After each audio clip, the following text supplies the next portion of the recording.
Bonjour à tous et bienvenue dans ce nouveau numéro de géologie avec le géologue Rodrigue. Je suis en train de vous donner une belle science et comme vous l'avez lu, nous allons parler aujourd'hui de la prospection géochimique minière.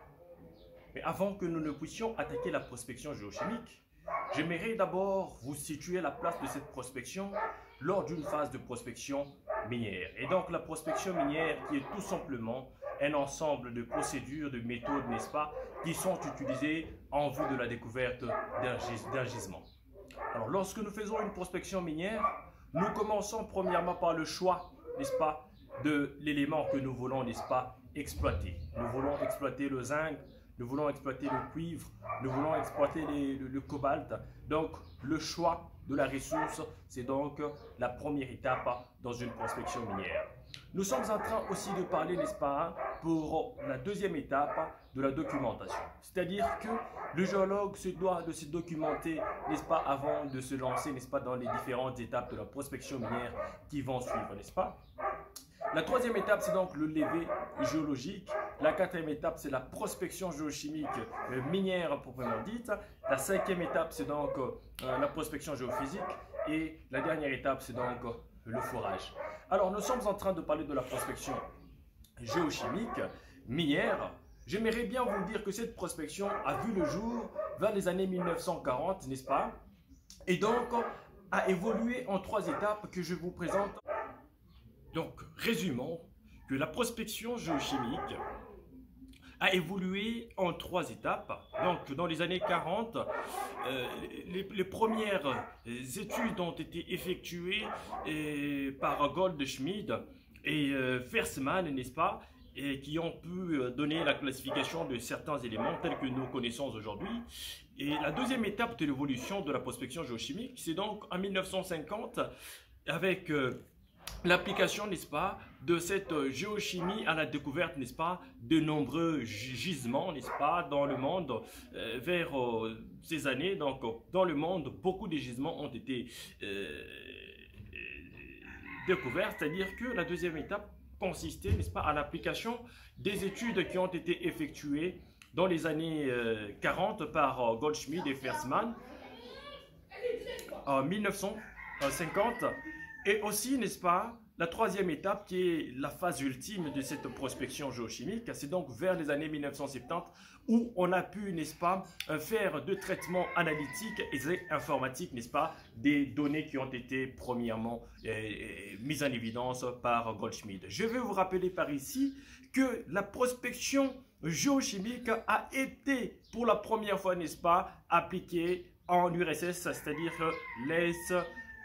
Union soviétique ou encore la Russie. C'est de là que a pris naissance, n'est-ce pas, la géochimie. Je suis en train ici de vous expliquer et de parler géochimie. Alors, la prospection géochimique s'est fait généralement en deux étapes. La première étape, c'est donc ce qu'on appelle la prospection géochimique stratégique. Et la deuxième étape, c'est donc la prospection géochimique tactique. Alors, ainsi donc, parler de la prospection géochimique stratégique et parler de la prospection géochimique tactique revient à parler aussi, n'est-ce pas, des échelles de prospection géochimique. Et donc la prospection géochimique stratégique, c'est une prospection qui est faite à grande maille. Généralement, on va à des échelles de 1/50 millième, n'est-ce pas? Et ici, le prélèvement des échantillons s'est fait, n'est-ce pas, d'une façon très réduite. C'est-à-dire que pour 2 km, l'on prend au maximum des échantillons. Alors, lorsque nous voulons parler de la prospection géochimique tactique, c'est-à-dire que lorsqu'on a fait à grande maille de prélèvement, l'on s'est fixé une zone qui est prometteuse et l'on revient alors à faire ce qu'on appelle une prospection géochimique tactique. C'est-à-dire que ici, le maillage est réduit, nous allons jusqu'à 1/25 millième et nous pouvons aussi, par ici, faire de grands prélèvements. C'est-à-dire que ici, dans la prospection géochimique tactique, nous allons de 10 à 100 échantillons prélevés pour 2 km.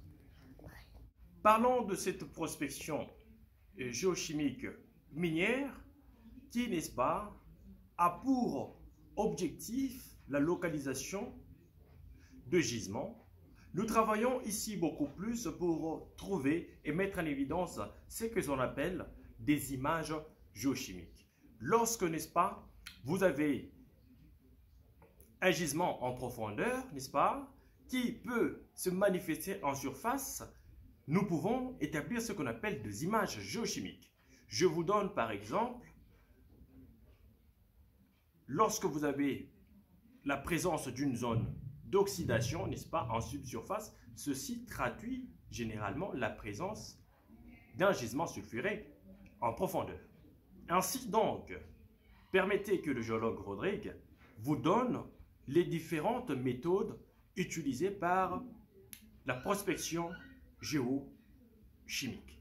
Dans la prospection géochimique, il est utilisé des méthodes telles que la prospection lithogéochimique ou métallométrique, la prospection hydrogéochimique, la prospection radiométrique, la prospection biogéochimique, et l'on peut aussi faire ce qu'on appelle de la prospection atmogéochimique. Alors dans les vidéos qui suivent, le géologue Rodrigue va entrer en profondeur pour vous parler de la prospection litho, de la prospection atmo, de la prospection biogéochimique et des autres types de prospection et vous présenter les utilités et dans quel contexte on peut utiliser l'une des méthodes de la prospection géochimique.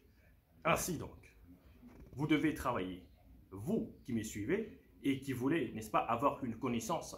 On sait que nous, n'est-ce pas, parlons ici, vous devez avoir à l'esprit la géochimie élémentaire, n'est-ce pas, élément majeur, élément trace, et ceci pourra faire de vous un grand prospecteur en géochimie appliqué à la prospection minière. Merci, je vous remercie. Le géologue Rodrigue, commentez la vidéo, abonnez-vous à ma chaîne YouTube et surtout partagez-la. À plus.